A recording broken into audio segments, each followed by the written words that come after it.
guys. Okay, so it's your problem of the day, number 4. So I hope you're excited. If you haven't solved your problem yet, go ahead and solve it now. Here's your question. It says, Miss McCullough bought 126 apples. She divided them equally and put them in 9 bags. How many apples would be in each bag? So pause it and come right back.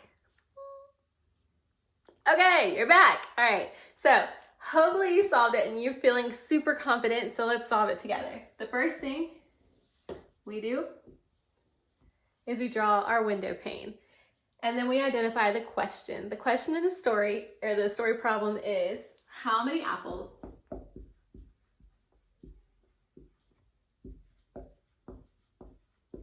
would be in each bag? Key phrase here is in each bag, All right, and now let's move on. So the second part is your math clues. So this is for your who, what, unit, bar. I said the who, what, unit, bar. So who is Miss McCullough. So I'm gonna put an M for McCullough. And then I'm going to put what we were talking about when we were talking about apples. Yes. All right, so we haven't done one of these unit bars together, so let's check it out. You know that you have a total of 126 apples. Well, yesterday in our problem, we said that totals always go in one spot on the number, or on the unit bar, and that is at the top. So I'm gonna put 126 at the top, okay? And then it says, she divided them equally and put them in 9 bags. Bags represent groups. So to show groups on my unit bar, I'm gonna break my unit bar up into 9 equal pieces. So just remember, like I told you before, when we do fractions, when I need 9 equal parts, I'm gonna draw 8 lines. So let's draw.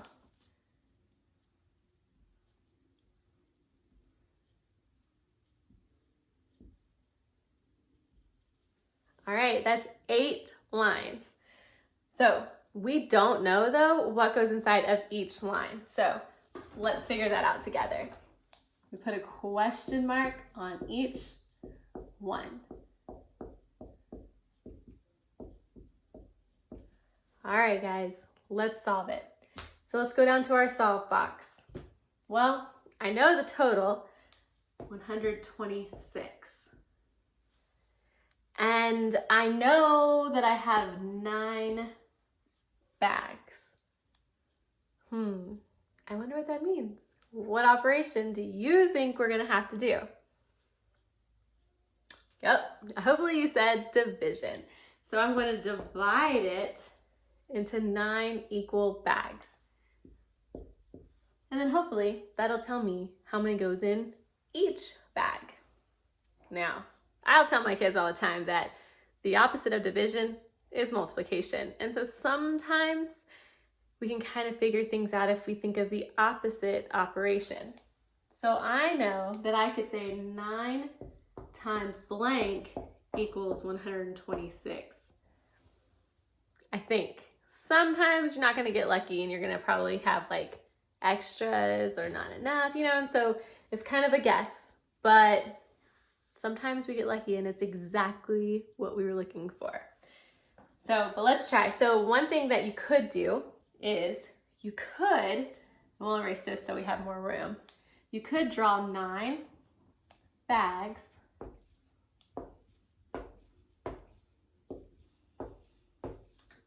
and you could pass out 1 at a time until you got to 126. That would take a lot. What I would tell you to do is to think about the facts that you know. What facts do you know? Well, you know you're multiplying by 9, so they're going to be your factors of 9, or multiples of 9. So, I'm going to say that strategy could take you a really long time. You can do it. Obviously, it's up to you. But if I were you, I would think about my multiples of 9 and then like list them out and see which one might come really close. So I would write 9,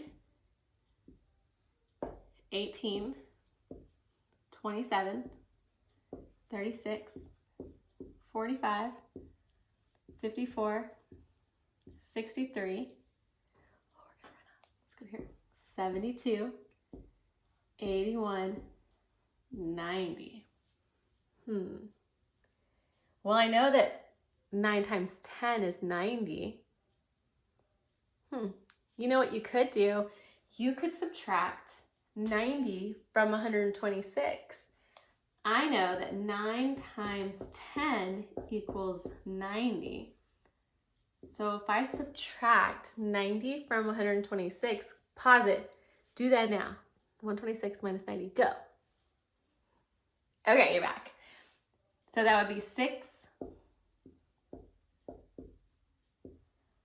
36, right? Do you see a factor up here of 9? Having a multiple of 9, that would work. Right here. 9 times